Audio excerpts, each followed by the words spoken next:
আসসালামু আলাইকুম, welcome back to my channel. আমি সাবিনা কিচেন ব্লগ থেকে বলছি। আমি সাবিনা, আশা করি তোমরা সবাই ভালো আছো। আলহামদুলিল্লাহ, আমিও তো বেশ অনেক ভালো আছি।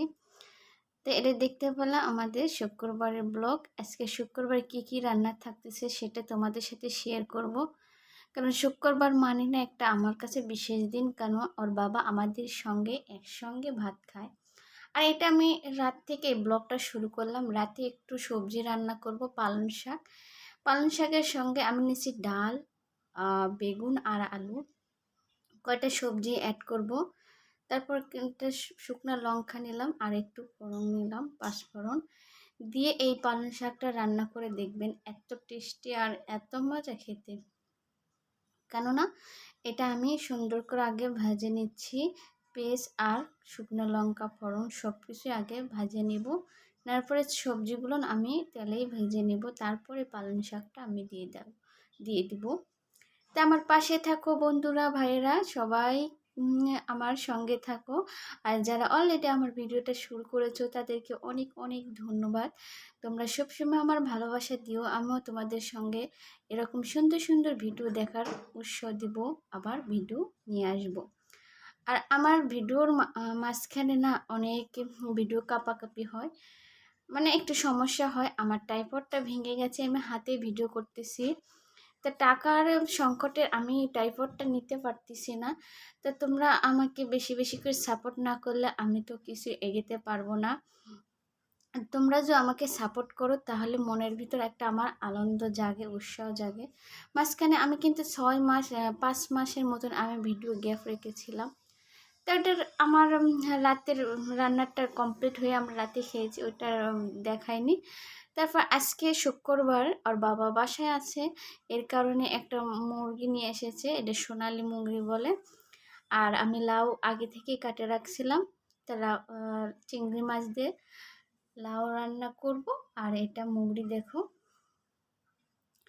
এই মুগরিটা কাটতে আমার একটু হিমশিম খেতে হয়েছিল, কেননা আমি ঠিকমতো বুঝতে পারতেছি না কিভাবে এই মুগরিটা কাটবো। লাস্টে আমি ওরকম হস্তাহস্তি করে কেটেলাম। তারপর দেখো মুগরির মাংসগুলো কত ফ্রেশ আর তাজা, আর এত তেল, এই কারণে মনে হয় সোনালি মুগরি খেতেও একটু টেস্টি লাগে। কারণ ব্রয়লার মুরগির থেকে তোমরা দুইটাই বেশি হলে এই মুরগি খেয়ে দেখো। আর এটার আমার রেসিপিটা পুরোটা দেখতে হলে আমার পাশে থাকো। আমি এখানে পেঁয়াজের ব্রেস্টটা কিন্তু আলাদা ভেজে নিয়েছি, নিয়ে মাংস যত মশলা লাগে সব কিছু দিয়ে হাতে মেখে কিছুক্ষণের জন্য আমি রেস্টে রেখে দিব। এই তো দেখো সুন্দর করে আমি মেখে দিয়েছি। আর টমেটো সসটা দেওয়ার কারণ একটু টেস্ট চলে আসবে, এতে খুব সুন্দর লাগে। যে কোনো রোস্টে মুরগির মাংসতে তোমরা টমেটো সসটা যদি ইউজ করো আর সাথে একটু যে গুঁড়ো দুধ পাও, তাহলে দেখবা মাংসের টেস্ট অন্যরকম লাগে। আমাদের মাংস ডেলি যেরকম রান্না করে এরকম খেতে খেতে আমাদেরকে বিরক্ত লাগে। নতুন নতুন ইউনিকভাবে খেতে খুব পছন্দ করে বাচ্চারা, এর কারণে আমি মাঝে মাঝে অন্যরকমভাবে ট্রাই করি।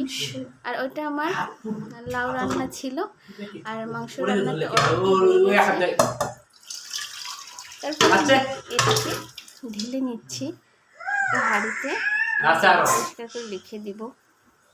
তা আজকে আমাদের শুক্রবার মানে অন্যরকম লাগে আমার কাছে, এই কারণে আমি আমার বাবাকে ভালো মন্দ রান্না করার চেষ্টা করি। আমার রুমে যেটাই থাক আমি সেটাই চেষ্টা করি। আর এখানে পাও দেখতে পাচ্ছ, তোমরা মাইন্ড করো না, আমি কিন্তু মাংস কম খাই। আমার কাছে পাও হলে অনেক ভাল লাগে। পা গিলা এগুলো কেউ কেউ খায় না, ফেলে দেয়, জানি কি বলবো, আমার কাছে ওটাই ভাল লাগে। আর এখানে লাউটা দেখো, চিংড়ি মাছ দিয়ে লাউ রান্না করছে। লাউটা এত কষি ছিল, মাশাআল্লাহ দারুণ লাগছিল লাউয়ের তরকারিটাও। এই তো লাউটা। আর বাবা দেখো সব ঢাকনা দিয়ে দেখাচ্ছে যে রসুনটা আমি দিয়েছি। রসুন খেতে আমার দারুণ লাগে, এটা দেশি রসুন। তোমরা সবাই আমার ভিডিওটা কেমন হলো, রান্নাটা অবশ্যই জানাবা কমেন্টে। আর এখানে এই মুগরির রান্না, বিশেষ করে আমার রান্না বলে আমি বলতেছি না, কারণ রান্নাটা তোমার পারফেক্টভাবে মশলা ম্যারিনেট করে রাখলে রান্নাটা অনেক টেস্টি হয়। যে কোনো মাংসই হোক, তোমরা ভালো করে কুক করবা, ভালো করে সিদ্ধ করে নিবা, কষাবা, তাহলে রান্নাটা অনেক মজা লাগে। আজকের মনে এ পর্যন্ত, সবাই ভালো থাকবো। এটা আমাদের বিকেলের একটু ফলের নাস্তা করেছিলাম। তা আমার মেয়ে ঘুম থেকে উঠে একটি ফল কেটে দিয়েছি, আমিও একটি খেলাম। আর সবাই ভালো থাকবা, আমাদের জন্য দোয়া করবা।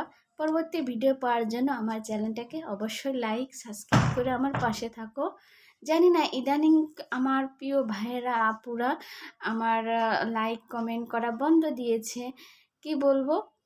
আমি তোমাদেরকে বলে বলে তো নিতে পারবো না। তো যাই হোক, মনোযোগ দিয়ে একটু ভিডিও দেখবা। সবাই ভালো থেকো, আল্লাহ হাফেজ।